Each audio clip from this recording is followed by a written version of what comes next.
Hi friends, मैं आकांक्षा Sharma GK with आकांक्षा में आपका स्वागत करती हूँ। जैसे कि मैंने कल एमपीपीएससी प्री की स्ट्रैटेजी बताई थी, तभी मैंने बताया था मैं 2 कोर्स स्टार्ट करने जा रही हूँ। एक हमारा मध्य प्रदेश जिलेवार रहेगा और दूसरा एनसीईआरटी वस्तुनिष्ठ प्रश्न, क्योंकि हम देख रहे हैं क्योंकि पेपर का पैटर्न चेंज हो चुका है। हर एग्जाम में एनसीईआरटी बेस्ड क्वेश्चन आ रहे हैं, तो हम एनसीईआरटी के सभी सब्जेक्ट को इसी तरह वस्तुनिष्ठ रूप में पढ़ेंगे। इससे क्या होगा कि आपका जो एनसीईआरटी पूरा पढ़ने में आ जाएगा और ऑब्जेक्टिव फॉर्म में उसका व्याख्या सहित उत्तर से एक प्रश्न से आपको बहुत सारे उत्तर मिल जाएंगे। तो चलिए स्टार्ट करते हैं। ये 6वीं का पहला चैप्टर है, क्या, कब, कहाँ और कैसे। गेहूं और जौ की फसलों के संदर्भ में निम्नलिखित कथनों पर विचार कीजिए। सबसे पहला है, मनुष्यों द्वारा सबसे पहले इन्हीं फसलों को उपजाने की शुरुआत हुई थी, गेहूं और जौ की। इन फसलों को उपजाने का क्षेत्र हिमालय और विंध्य की पहाड़ी थी। अब हमने 2 ऑप्शन पढ़े, हम देख रहे हैं कि इस प्रकार का पैटर्न यूज़ हो रहा है। तो इसके आंसर देखते हैं, केवल 1, केवल 2, एक और 2 और ना तो 1 ना तो 2। तो देखिए इसका आंसर होगा केवल 1। मनुष्य द्वारा सबसे पहले इन्हीं फसलों को उपजाने की शुरुआत हुई, और ऐसा नहीं है कि इनका क्षेत्र केवल हिमालय और विंध्य क्षेत्र की पहाड़ी थी। तो इसका आंसर आ जाएगा पहला। इसका हम व्याख्या देख लेते हैं कि व्याख्या, सबसे पहले मनुष्य ने गेहूं और जौ को उपजाना आरंभ किया लगभग 8000 वर्ष पूर्व। इन फसलों को उपजाने का कार्य सुलेमान और किरथर पहाड़ी क्षेत्रों में हुआ, ना कि विंध्य क्षेत्रों में। सुलेमान और किरथर पहाड़ी में हुआ था, ये ध्यान रखना है। गेहूं और जौ उपजाने के प्राचीनतम साक्ष्य हमें मेहरगढ़ की, जो कि वर्तमान बलूचिस्तान से है, प्राप्त होते हैं। नवीनतम तथ्यों के अनुसार चावल उपजाने के प्राचीनतम साक्ष्य संत कबीर नगर के लहुरा देव में पाए गए हैं। कहाँ पाए गए हैं? संत कबीर नगर के लहुरा देव में। ये साक्ष्य लगभग 9000 से 8000 वर्ष पूर्व के हैं। गारो तथा मध्य भारत के विंध्य पहाड़ी के क्षेत्र कुछ ऐसे अन्य क्षेत्र हैं जहां कृषि का विकास हुआ था। तो इस प्रकार से हमने गेहूं और जौ के फसलों के संदर्भ में ये सभी फैक्ट आपको पढ़ लिए। तो आपको ध्यान रखना है कि सबसे पहले मनुष्य ने इन्हीं को उपजाने की शुरुआत की, और इनका जो क्षेत्र कहाँ है? सुलेमान और किरधर पहाड़ियाँ। दूसरा है, भारतीय उपमहाद्वीप के संदर्भ में निम्न कथनों पर विचार कीजिए। सबसे पहला है, आरंभिक नगरों का विकास सिंधु और उसकी सहायक नदियों के किनारे हुआ। गंगा और उसकी सहायक नदियों के किनारे नगरों का विकास लगभग 5000 वर्ष पूर्व हुआ। इसमें कौन सा सही है? तो सबसे पहले देखेंगे कि आरंभिक नगरों का विकास भारतीय उपमहाद्वीप के संदर्भ में पढ़ रहे हैं, तो आरंभिक नगरों का विकास सिंधु व इसकी सहायक नदियों के किनारे हुआ, ये पहला सही है। लेकिन गंगा और इसकी सहायक नदियों के किनारे नगरों का विकास लगभग 5000 वर्ष पूर्व हुआ, ये गलत है, इससे भी पहले हुआ। तो ये कथन एक सही है।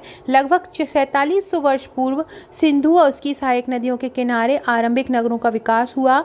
इन्हीं नगरों में विकसित है सभ्यता है सिंधु सभ्यता। गंगा और उसकी सहायक नदियों के नगरों का विकास 5000 ईसा पूर्व पहले नहीं हुआ, 2500 वर्ष पूर्व हुआ है, यानी सिंधु नदी के किनारे सभ्यता पहले विकसित हुई, अतः दूसरा कथन जो है वो गलत होगा। अगला क्वेश्चन है, गंगा नदी के दक्षिण में उसकी सहायक नदी सोन के आसपास का क्षेत्र प्राचीन काल में किस नाम से जानते थे? गंगा नदी के जो दक्षिण में जो सहायक नदियां हैं, सोन नदी है जो उसकी सहायक नदी है, उसका आसपास का जो क्षेत्र था वो प्राचीन काल में किस नाम से जाना जाता था? तो प्राचीन काल में वो मगध के नाम से जाना जाता था। गंगा के दक्षिण और उसकी सहायक नदियों के क्षेत्र जो था वो किस नाम से जाना जाता था? मगध के नाम से जाना जाता था। फ्रेंड, डिस्क्रिप्शन बॉक्स में आपको हमारे व्हाट्सएप और टेलीग्राम ग्रुप का लिंक मिल जाएगा, वहाँ पे ज्वाइन हो जाइएगा। अगर आप एमपीपीएससी की तैयारी कर रहे हैं, एमपी से हैं, तो आपको हमारे एमपीपीएससी प्री और मेंस के नोट्स ले सकते हैं। प्री की आपको 12 फाइल मिलेंगी, जिसमें 10 यूनिट वाइज रहेगा, एक प्रैक्टिस सेट रहेगा, एक करंट का रहेगा। मेंस की 40 बुकलेट आपको मिलेंगी, जिसमें आपको 12 फाइल 3 मार्कर की रहेगी और 28 फाइल आपको 5 नंबर और 11 नंबर की रहेगी। इसके साथ अगर आप सॉल्व पेपर लेते हैं तो 8 फाइल आपको सॉल्व पेपर की मिलेंगी। इनके साथ आपको ग्रुप भी मिलते हैं, प्री के साथ भी एक ग्रुप मिलता है। मेरे सभी वीडियोस की पीडीएफ वहाँ पे मिलेंगी। मेंस के साथ भी आपको एक 25 ग्रुप मिलते हैं अलग अलग सब्जेक्ट के, जहाँ आपको मेंस के आंसर दिए जाते हैं। इसका व्याख्या देखते हैं। सोन नदी के आसपास का क्षेत्र प्राचीन काल में मगध कहलाता था। मगध प्राचीन काल का एक बड़ा राज्य था। इसके शासक बहुत शक्तिशाली थे। उन्होंने एक विशाल राज्य स्थापित किया। मगध साम्राज्य का उत्कर्ष ईसा पूर्व 6वीं शताब्दी में हुआ था। मगध साम्राज्य का वास्तविक संस्थापक बिंबिसार था। ये भी आपको बहुत अच्छे से ध्यान रखना है कि मगध साम्राज्य का वास्तविक संस्थापक कौन था? बिंबिसार था। कब इसने शासन किया? 544 से 492 ईसा पूर्व में। अगला क्वेश्चन देखते हैं। भारत देश के नाम के संदर्भ में कौन सा कथन सही है? भारत के बारे में है ना। तो लगभग 2500 वर्ष पूर्व उत्तर पश्चिम की ओर आने वाले ईरानियों और यूनानियों ने सिंधु को हिंदोस और अथवा इंडोस तथा इस नदी के पूर्व में स्थित भूमि प्रदेश को इंडिया कहा। ये बिल्कुल सही है। लगभग 2500 वर्ष पूर्व उत्तर पश्चिम से ईरानी और यूनानी आए थे। तो ईरानियों और यूनानियों ने सिंधु को जो नदी थी उसको कहा था हिंदोस या इंडोस, और इस नदी के पूरब में स्थित जो लोग रहते थे उसको इंडिया कहा। भारत नाम का प्रयोग उत्तर में पश्चिम में रहने वाले लोगों के एक समूह के लिए किया जाता है। इस समूह का उल्लेख संस्कृत भाषा की आरंभिक कृति ऋग्वेद में भी मिलता है। ये भी सही है। तो ये दोनों ही इसके फैक्ट जो हैं वो सही हो जाएंगे। व्याख्या पढ़ लेते हैं। उपरोक्त दोनों कथन सही हैं। उत्तर पश्चिम की ओर आने वाले ईरानियों और यूनानियों ने सिंधु को हिंदोस अथवा इंडोस कहा। उन्होंने इस नदी के पूरब में स्थित भूमि को इंडिया कहा। भारत नाम का प्रयोग उत्तर पश्चिम में रहने वाले लोगों के एक समूह के लिए किया जाता है, जहाँ ऋग्वेद में इसका उल्लेख मिलता है। ऋग्वेद संस्कृत की आरंभिक कृति है जो लगभग 3500 वर्ष पुरानी है। बाद में इसी भरत समूह के नाम का प्रयोग देश के लिए होने लगा। अगला है पांडुलिपियों के संदर्भ में कौन सा कथन सही है? तो अतीत के हाथ से लिखी गई जो पुस्तकें हैं वो पांडुलिपि कहलाती हैं। सही नहीं है पूछ रहे हैं, तो ये तो सही है कि अतीत में हाथ से लिखी गई जो पुस्तकें थी पांडुलिपि कहलाती हैं। अंग्रेजी में पांडुलिपि के लिए मैन्यूस्क्रिप्ट शब्द का प्रयोग होता है जो लैटिन में शब्द मैन्यू से निकला होता है।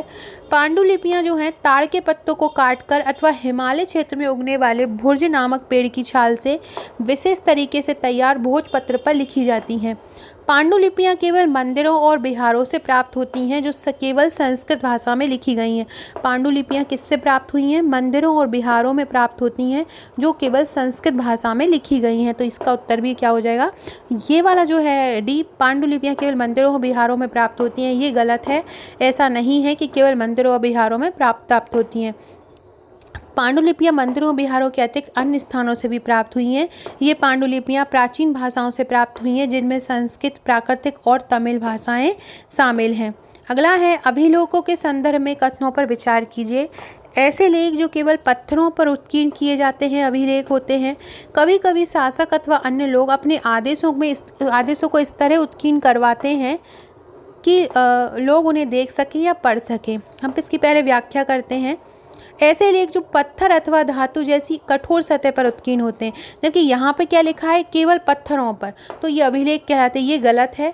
पत्थरों या कोई भी कठोर सतह पर जो उत्कीर्ण होते हैं वो अभिलेख कहलाते हैं। दूसरा है कभी कभी शासक अपने आदेशों को इस पर उत्कीर्ण करवाते हैं ताकि लोग पढ़ सकें, तो ये सही होगा। तो इसका आंसर हो जाएगा केवल 2, क्योंकि रानी राजा ये इस पर लेख लिखवाते थे। अशोक का कांधार से प्राप्त जो अभिलेख है किन लिपियों में लिखा गया है? तो अशोक का जो कांधार से प्राप्त अभिलेख है वो किस लिपि में लिखा गया है? वो यूनानी और अरामाइक लिपि में लिखा गया है।